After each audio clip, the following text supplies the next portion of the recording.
Anybody must have tried pesto once in their life, but what if I tell you the one supermarket sells is actually not the real deal? A mix of cheaper oils, sugar and natural flavoring pretending to be the real thing. Today I'll show you how pesto is really made in Italy. Fresh basil, real cheese and no shortcuts. I'll show you how to make it at home, step by step, 2 ways, and we'll taste it on a pasta so you can decide. If there is really any difference at all, let's find out together. Supermarket pesto might look green and say Genovese on the label, but how to find out if you're eating the real deal? I will show you how to spot the differences once we get through the basic first. Store-bought pesto is made to last for months in a jar. To do that, most companies swap out fresh ingredients for cheaper or more stable ones. How do they get away with that? It's because only the name Pesto Genovese is legally protected. This means companies can use other names like Pesto alla Genovese, even if the product is missing authentic ingredients or made in a completely different way, changing the flavor radically. The biggest ingredients missing in supermarket pesto is pine nuts. It's what gives real pesto its buttery, slightly sweet with a gentle, resinous, almost piney aroma. Since they are expensive, most supermarket jars leave them out or reduce their quantity drastically. Or worse,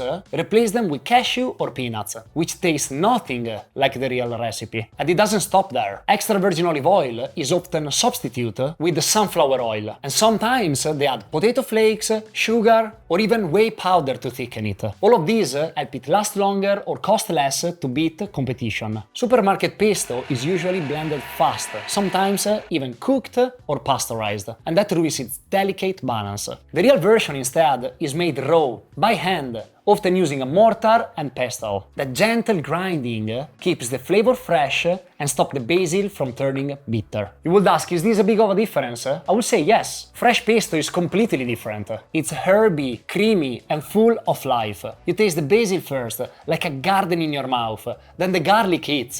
The cheese adds richness. The pine nuts and olive oil round it out.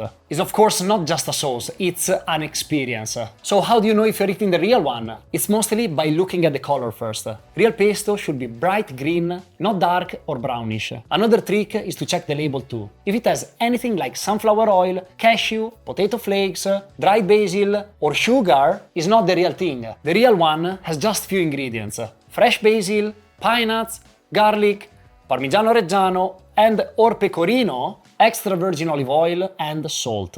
And I'm being honest with you, it's gonna be kind of difficult to find the real one outside Italian supermarket. But hey, the good news is that you can make the real one right at home by yourself. In Genova, to make it, they still use this: a marble mortar and a wooden pestle. And there is a reason, but most of us use one of those. So today I'll show you both, and how to make sure your pesto turns out amazing either way. One of these two methods will give you the real flavor, and the other one might ruin everything if you're not too careful. Let's see why. In Genoa, they say it's the only way to make true pesto Genovese. The mortar is a cool, smooth stone. It keeps the basil fresh, the color bright, and the smell strong. The pestle smashes the leaves gently, releasing flavor without breaking the soul of the ingredients. That's how they've done it for centuries, and it still works today. Blenders are instead fast, too fast. The blades spin quickly and get hot. That heat, it cooks the basil a little. It changes the flavor. It also tears the leaves instead of crushing them. That's why some pesto made in blenders tastes kind of bitter sometimes, or loses the fresh basil smell in seconds. The method matters even if the ingredients are the same, because how you treat them changes everything. It's absolutely okay if you decide to go with a blender because it's what you have. We will see together the best way to get an amazing result anyway. First, the traditional way. It takes more time, but it gives you more control. Start with the garlic and a pinch of salt. Press and swirl. Once you got a paste, it's time to add our peanuts. Do the same.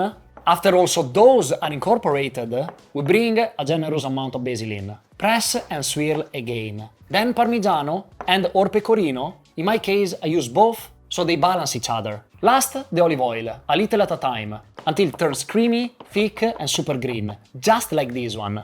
If a blender is what you have, no problem. Here is what you need to get it right. We add the garlic, pine nuts and the olive oil, and pulse it until you get a smooth paste. Just like this one. Don't blend it for too long to prevent overeating. The secret is to keep everything as cold as possible, because heat ruins the basil. We then continue by adding the basil to the mixing bowl. Then move the bowl into an ice bath. We mix everything following the same method as before. Pulse, don't blend. At the end, we add the cheese and incorporate also those into the mix. Slow and steady. Done right, it's bright, smooth, and really close to the real thing. Now you made the pesto. If you just put it over the pasta and cook it like any other sauce, you'll unfortunately lose everything you've been working for. There is 2 ways and one simple trick that brings pesto to life, and almost nobody outside Liguria does it right. Pesto isn't like heavy tomato or cream sauce. Since it's fresh and delicate, it cannot be cooked together with the pasta. It will melt the cheeses and lose that herby basil essence we just work on so hard. Plus, just adding it to dry pasta will make the sauce slides off. In Liguria, the home of pesto, before serving it,